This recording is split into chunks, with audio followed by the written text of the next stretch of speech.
আসসালামু আলাইকুম। আপনাদের কারো কারো নিশ্চয়ই এর মধ্যে চোখে পড়েছে যে জাতীয় পার্টির চেয়ারম্যান জিএম কাদের তিনি তার উক্তি একটি যে তিনি সাবেক প্রধানমন্ত্রী আওয়ামী লীগ সভাপতি শেখ হাসিনার সাথে কুশল বিনিময় করেছেন। এই কুশল বিনিময় তার দেখা সাক্ষাতে কুশল বিনিময় না, এই কুশল বিনিময়টা ওভার ফোন অথবা সামাজিক যোগাযোগ মাধ্যমের যে যোগাযোগ প্রক্রিয়াগুলো রয়েছে তার মাধ্যমে, এবং সেটার সম্ভাবনাই বেশি। জিএম কাদের সত্যিকার অর্থে শেখ হাসিনার সঙ্গে যোগাযোগ রাখছেন, তিনি নিজেই স্বীকার করলেন যে তিনি যোগাযোগ রাখছেন।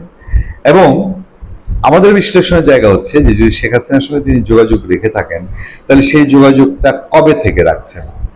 আমরা অনেক কিছুই জানি, অনেক কিছুই খবর রাখি, কিন্তু সমস্ত খবর সবসময় প্রকাশ্যে সামনে আনা যায় না। শুধু এটুকু বলা যেতে পারে, যদি আমরা ধরে নেই যে ডক্টর ইউনূস সরকারের শাসনামল থেকে জিএম কাদের যোগাযোগ রেখেছেন শেখ হাসিনার সাথে, তাহলে সেই সময়কার জাতীয় পার্টির অবস্থা যদি চিন্তা করি এবং স্ট্র্যাটেজিক্যাল জায়গা যেটা ছিল সেই জায়গাটায় শেখ হাসিনা একটা জায়গায় উইন করে গেছেন কিনা।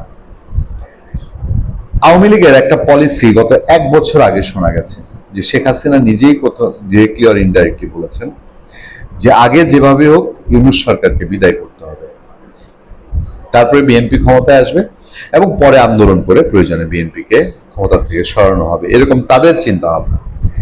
সেটা যদি হয়ে থাকে তাহলে ইউনূস সরকারের সময়ে জাতীয় পার্টি এবং জিএম কাদের বলেন আর শেখ হাসিনা আওয়ামী লীগ বলেন, তাদের সম্মিলন, তাদের আন্ডারস্ট্যান্ডিং তো আজকে দীর্ঘ প্রায় 1.5 যুগের। তো এই জায়গায় গিয়ে জিএম কাদের যে রাজনৈতিক সিদ্ধান্তগুলো নিয়েছেন, এই রাজনৈতিক সিদ্ধান্তগুলো নেয়ার ক্ষেত্রে শেখ হাসিনার কতটুকু প্রভাব ছিল, এবং জিএম কাদের যে ইউনূস আমলে অত্যন্ত প্রতিকূল একটা পরিবেশে নির্বাচনের দিকে গিয়েছেন, নির্বাচনে অংশগ্রহণ করেছেন, সেটাও কি শেখ হাসিনার পরামর্শে কিনা, সে কথাও তো নিশ্চয়ই আলোচনার যোগ্য।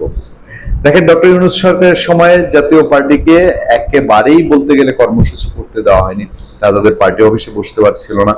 ইভেন পার্টি অফিসে একবার দুবার যখন গেল, শেষ পর্যন্ত তো এই নুরুল হক নূরের গণ অধিকার পরিষদ তারাও গিয়ে জাতীয় পার্টির অফিসে হানা দিল, এবং জাতীয় পার্টির বহু মানুষের নামে মামলা হলো, তাদেরকে ঐকমত্য কমিশনে ডাকা হলো না, তাদেরকে নিয়ে কোনো নির্বাচন কমিশন মিটিং করলো না, এবং বোঝাই যাচ্ছিল যে এই নির্বাচনে জাতীয় পার্টি আসলে খুব একটা সুবিধার কিছু করতে পারবে না, এবং নিশ্চয়ই জাতীয় পার্টি নিজেও বুঝতে পারছিল। সবকিছু বোঝার পরে জাতীয় পার্টি কেন নির্বাচনে গেল? সেটা কি শেখ হাসিনার পরামর্শে যে হ্যাঁ নির্বাচনে যেতে হবে, অন্তত নির্বাচন প্রক্রিয়াটা হয়ে যাক, যাতে এই প্রক্রিয়ার মাধ্যমে ডক্টর ইউনূস সরকারের বিদায় হয়? আর সেই আন্ডারস্ট্যান্ডিং জিএম কাদের এবং শেখ হাসিনার মধ্যে হয়েছিল বলেই জাতীয় পার্টি নির্বাচনে অংশগ্রহণ করেছে। আরো একটু দেখার বিষয় আছে, যদি থেকে থাকে শেখ হাসিনার সাথে সেই পুরনো রাজনৈতিক সম্পর্ক, যে দেখেন জিএম কাদের স্পষ্টত ইউনূস আমল থেকে সবসময় বলে আসছেন আওয়ামী লীগকে নিষিদ্ধ করা অন্যায়, আওয়ামী লীগের নিষেধাজ্ঞা তুলে নিতে হবে, আওয়ামী লীগকে রাজনীতি করতে দিতে হবে, আওয়ামী লীগ মানেই ঝাঁপিয়ে পড়া যাবে না। ফলে এই বাংলাদেশে বোধহয় জাতীয় পার্টি একমাত্র দল যারা সবচেয়ে বেশি শক্তিশালী ভাবে বোল্ডলি আওয়ামী লীগের পক্ষে এবং আওয়ামী লীগকে নির্যাতনের বিপক্ষে অবস্থান নিয়েছিল। তো এই যে বোঝাপড়া, এই বোঝাপড়া নিশ্চয়ই একটা রাজনৈতিক মূল্যায়ন আছে, এবং যেই মূল্যায়নটা জিএম কাদের বিএনপি সরকার গঠনের পরে হয়তো অনুকূল পরিবেশ মনে করেছেন যে হ্যাঁ আগে তো আওয়ামী লীগ নিষিদ্ধ ছিল, কিন্তু এখন আইনত নিষিদ্ধ হলেও, মানে কার্যক্রম নিষিদ্ধ হলেও এমন হয়তো মনে করছেন যে ইউনূস আমলে শেখ হাসিনার সঙ্গে যোগাযোগ এইটা বলাটা, প্রকাশ্যে আনাটা দুষ্কর ছিল, বাট এখন তিনি এটা প্রকাশ্যে নিয়ে আসছেন সেই অনুকূল পরিবেশ মনে করে। ভালো থাকবেন, সুস্থ থাকবেন। আপনাদের সাথে আতিক রহমান, পূর্ণিয়া।